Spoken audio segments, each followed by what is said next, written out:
I've been a trucker for close to 15 years now. This happened to me in 2017. I was driving an overnight haul through the Mojave Desert in California, headed for a destination in Arizona. I think I was delivering appliances, I don't really remember. It was pitch black darkness in every direction. The headlights on my semi were really dim at the time, and I had been putting off getting them fixed forever. Usually I couldn't tell the difference, but since there were basically no other cars on the road, it was much more obvious. I remember having to strain my eyes every few minutes to make out the road in the distance. That could have been a horror story in of itself. I was debating pulling over for a couple hours and waiting for sunrise, but I didn't want to waste my time. I desperately needed the money at the time, so I kept driving even though it wasn't fully safe. I figured since it was basically a straight line, it would be okay. I think it was about an hour before sunrise when I saw something approaching fast in the distance. Worried about hitting an animal, I slammed on the brakes. As my truck screeched to a stop, I realized what was in front of me, a car with its hazards on. The weird thing was that it was in the exact middle of the road, like literally on the double yellow. What was even weirder was that the passenger door was wide open. My truck stopped maybe a foot before hitting it. Not to toot my own horn, but I'm a pretty fearless guy, and I know my way around a bar fight. Because of this, I wasn't really scared when I saw the car. I was more curious than anything. I thought maybe someone needed a jump or something, so I reversed the semi and pulled over. I thought about throwing some flares down, but decided against it since I hadn't seen a single other car on the road besides this one. I got out of my truck and made my way over to the car. It was a warm, still night. I remember thinking how strange it was that there was almost no wind. It was also really quiet that night.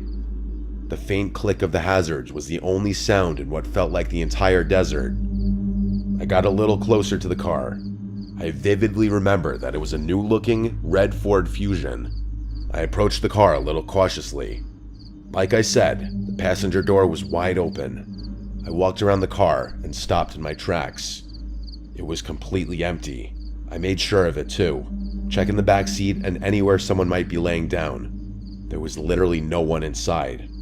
All of a sudden, I was much less sure about the situation. I was expecting someone to need help of some sort, maybe even someone who took a nap in a really dumb spot. I certainly wasn't expecting this though. The car was literally empty. I cast a few glances over my shoulder, feeling a lot more uneasy now. I kept whipping my head around, looking in every direction.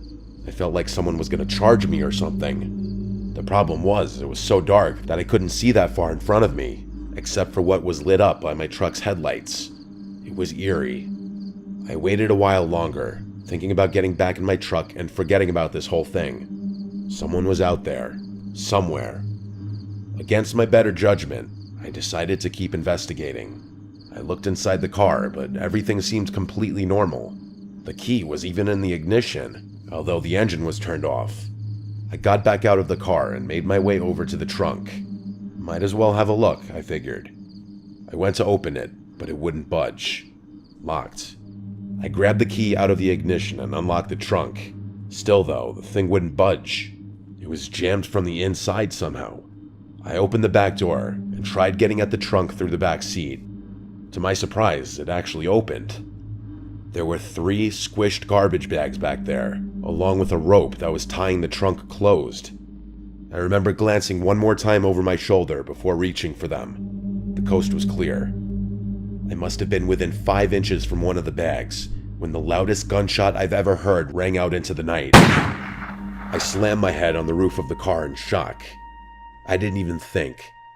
I threw the keys on the front seat and got out of the car as fast as I could. As I was climbing into my semi, I heard a grungy voice yelling in the distance. He yelled "hey" a bunch of times, and his voice seemed to be quickly approaching. I scrambled into the semi and turned it on. I threw it in gear as fast as I could. I remember cursing a bunch of times as the engine initially stalled, and that's when I saw it. As my truck began pulling out, I saw a person standing at the trunk of the car. It was a short, husky guy with red hair. He was wearing overalls and shin-high boots. In his left hand, he was holding a small shovel. In his right, though, was an old-looking hunting rifle. We locked eyes for a few seconds as my truck began to drive past him. He didn't move. I remember him not looking crazy or anything. He had this worried look on his face. As I passed him, he dropped his shovel and started waving his hands. He yelled "wait" a few times, but I wasn't staying there another second. As I drove away, I watched in the rearview mirror as he ran after my truck for a few seconds before sprinting back to his car. It was clear he wanted me to stop, but there was absolutely no way I was going to do that. I stepped on it, pushing the semi much faster than I should have. I drove for like 5 minutes and started to think I was in the clear, but then I saw headlights fast approaching behind me. I remember feeling more scared than I've ever felt in my entire life. I called the police and told them what happened to the best of my ability. That's when the car was basically right on my tail. It started honking like crazy at me. I honestly didn't know what to do, so I just kept driving, praying to God he wouldn't try and ram me. After like 15 minutes of this, he cut in front of me and hit his brakes, forcing me to slow down. I was just about to crash into him when finally some flashing police lights appeared ahead. The Ford veered off to the right and sped into the desert, disappearing from sight. I pulled over and waited for the officer to show up. I frantically told him what had happened, but the useless cop decided to get a report from me rather than chase the guy down. I was so pissed about that. I told the guy like twice that he could probably catch up to him if he left now. The cop told me not to worry and that they'd do a thorough search as soon as backup arrived. He sent me on my way and said they'd call me if they ever had an update for me. They never did. None of my buddies have a story this crazy, and I've told it more times than I can count. I know what you're probably thinking. That guy was definitely burying bodies. That doesn't really explain why he had such a small shovel, or why he tried to follow me. The bags in his trunk were also too small for that, although some of my buddies think he might have done some dismembering. For my own sanity, I like to think that he was burying some other kind of animal, maybe putting a diseased dog out of its misery, or some dangerous snakes. I really have no idea. Either way, I've never been totally comfortable driving through deserts late at night after this experience.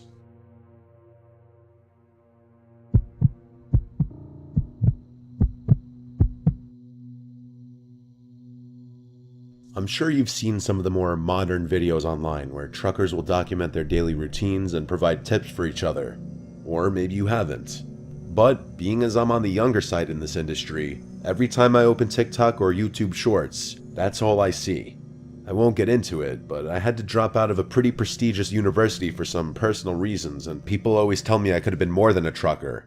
It's honestly not a bad gig, though. I've been making deliveries for north of 2 years. Obviously, the only strenuous part of the job is the long hours. You can never truly gauge how the isolation will affect you without experiencing it firsthand.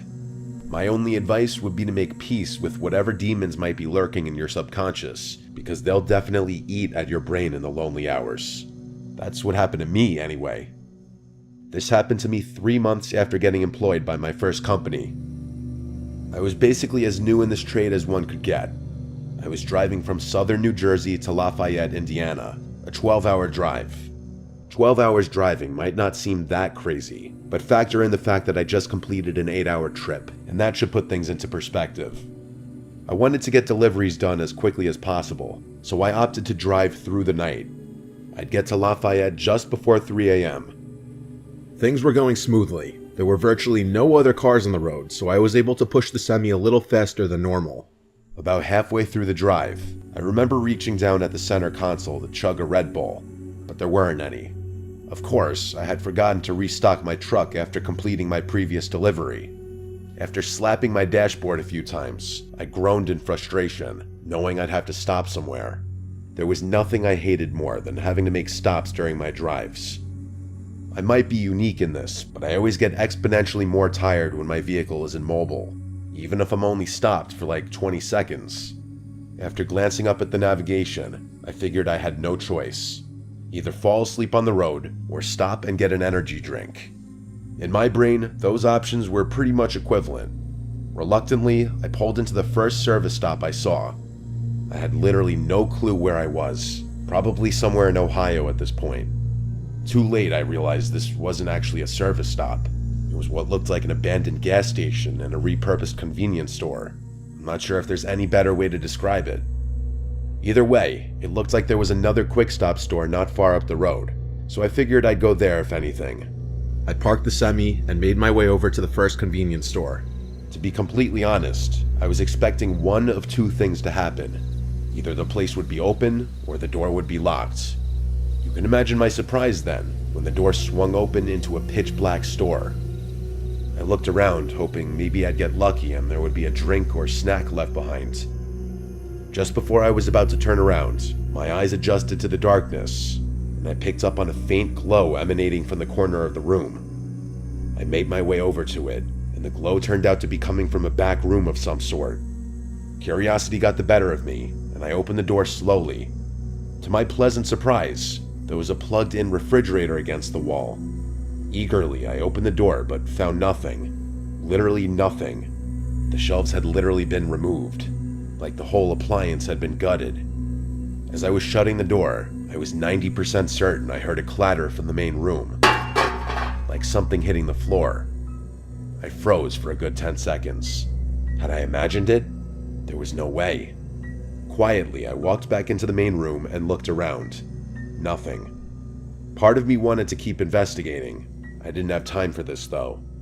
I walked out the entrance door and basically jogged to the other shop. It was open, thank God. I paid for my drink and made it back to my truck. Something about this whole stop felt wrong. I needed to get back on the road as soon as possible. I took one last glance at the abandoned store and noticed the door was now open. I was 100% positive I had shut it behind me. It wasn't my job to figure out what was going on here, though, so I started the engine and merged my semi back onto the highway. The caffeine started kicking in and snapped me out of my tired haze pretty quickly.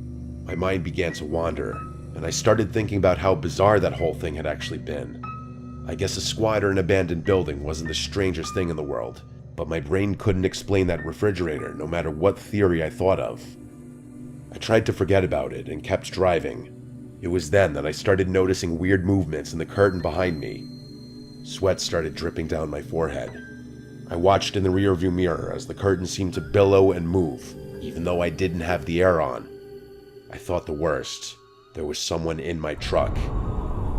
I didn't have any weapons on me or anything, so I discreetly punched in the nearest police station on my phone. The drive there was the most tense and horrifying 20 minutes of my life. I kept imagining that person reaching out to grab me or trying to crash my truck. Finally, I approached the police station. I stopped the semi as close as I possibly could get and basically ran over to the police station. In seconds, my truck was surrounded by police, and after I opened the back, what I saw will stay with me for life. The police pulled out 3 homeless-looking people, 2 men and 1 woman. They were wearing rags and were wrapped in nasty-looking blankets. One of the men was armed with 2 switchblades. All 3 of them refused to talk, but stared menacingly at me as they were getting cuffed. I have no idea what they wanted. I don't think I'll ever know.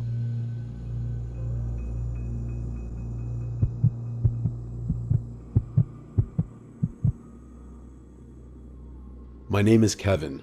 I've been a trucker for varying companies for the better part of 15 years now. Things have become pretty routine at this point. Pick up the goods and materials, verify them for accuracy, and deliver them as instructed. We're not paid by the hour, so efficiency is the most important thing in this line of work. For someone like me who's been doing this forever, I like to think I can outwork all these young guns that are snapping these jobs up. This isn't always great, though. Usually I push myself to the absolute limit when it comes to functioning on barely any sleep. 4 years ago, I was working for a warehouse based in North Dakota. For anyone who doesn't know, North Dakota is one of the flattest states, which makes trucking a little easier. This also meant that skipping out on a few hours of sleep could mean the difference between employment and getting the sack. It was a chilly Tuesday morning in May. The beginning of the week meant that more loads needed to be shipped, which meant more work for me. I wanted to knock it all out in one shot, so I traced my route into Montana accordingly, planning on not stopping even once to sleep. I hit the road a few hours after lunch, expecting to reach my destination very early the next morning. I pushed the semi as much as possible, doing maybe a couple over the speed limit. It was getting late, and I remember rubbing the crust from my eyelids as the clock ticked past midnight. I was having trouble keeping my eyes open, but I only had about an hour left in this drive, so I gritted my teeth and kept going. My buddy Tristan, who was also a trucker, introduced me to smelling salts when I first started out. If you don't know, smelling salts are basically some kind of crystals in a little bottle. One sniff and you're wide awake. You had to be careful though. Too many back-to-back uses could be dangerous, or at least that's what Tristan told me. They burn your nose a little bit, but whenever I needed a boost, I'd reach for the smelling salts first. This was one of those times. I took a big whiff and shot my head back, my reflexes taking over. I felt the adrenaline course through my body, and I hoped the feeling would last the rest of the drive. A half hour shot by, and I was really struggling. I felt myself start to doze off, and the blare of my truck drifting into the shoulder jolted me awake. This was getting dangerous, I thought. I had to pull off. I was all alone on the highway, but there was nowhere to pull off. There was just woods on either side of me. I slowed the truck down, searching desperately for somewhere to pull over. At this low speed, my headlights pierced through the darkness and I was able to see a lot more. As I looked around, I saw something that confused me. There was a purple dress lying in the middle of the road. What the hell? I thought, rubbing my eyes. Was I hallucinating? I blinked like 6 times just to make sure I wasn't going crazy. It was real. I approached the dress with my truck and stared at it as I rolled by. In hindsight, this should have been more of a red flag, but I think I was just too exhausted to process what was going on. About 200 or so yards away, I passed a pair of shoes. Now I was starting to freak out. What the hell was going on? I passed the shoes, praying to God there would be a place to pull off soon. My old man, David, was a super religious guy, so I clutched his old cross and hoped he would come through for me. A little further up the road, I saw a bunch more random clothing, some of which looked like little kids' clothing. This time I stopped the truck. The panic started to set in. Something was very, very wrong. I sat in the driver's seat with the truck at a standstill. I was expecting something to happen, but it never did. So I did what my instincts told me to do. I stepped out of the truck and went to inspect the clothing. I still remember the feeling of the chilly morning air piercing my skin, which definitely helped my exhaustion. I approached the pile as cautiously as I could. It was indeed kids' clothing. It looked like there were both boy and girl pieces of clothing in the pile. I looked around into the woods, but I couldn't see much of anything in the darkness. I had my head on a swivel, worried that this was some kind of trap. I decided it was not my business to figure out what was going on, so I made my way back to my truck. Just then, I heard a crunch from the left. I whipped around, trying to see what was there. I stood there, waiting to hear another sound. After about 30 seconds, there was another crunch, but this time from the opposite side of the road. My survival instincts kicked in, and I sprinted towards the truck. I jumped into the front seat, but just before I slammed the door, I heard a child's scream ring out. I froze, my heart bursting out of my chest. I was caught in a crossroads. I wasn't going to fight some random people in the pitch-black woods, but I couldn't just abandon some helpless kids either. Before I could make a decision, another almost identical child's scream rang out. Without thinking, I turned the truck on and pointed its nose toward the spot in the woods where I heard the noise. My headlights lit up about 30 yards into the woods. There were 3 or 4 people, one of whom was holding a massive speaker.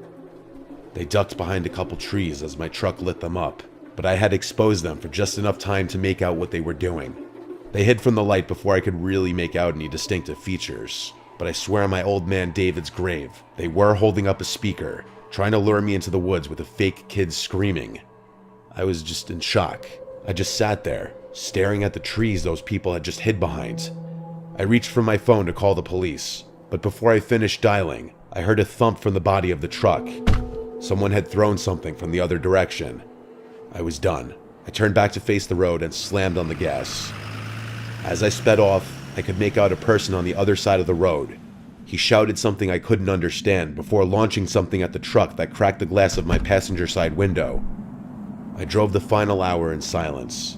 I was too scared to process what had just happened, but there was no way in hell I was stopping to sleep in those woods. I completed my delivery and then knocked out. I must have slept for 10 hours straight. When I woke up, the first thing I did was call the police, who told me they'd investigate those woods and give me any updates. I then thought about the whole thing and how stupid I was to get out of my truck. I should have just minded my own business. But the thought of some kids being kidnapped or worse was just too much for me to ignore. To this day, I still have no idea what those people were trying to do. I don't know why they didn't just rush me when they had the chance, or what they were planning to do to me if I ran out in the woods after the kids screaming.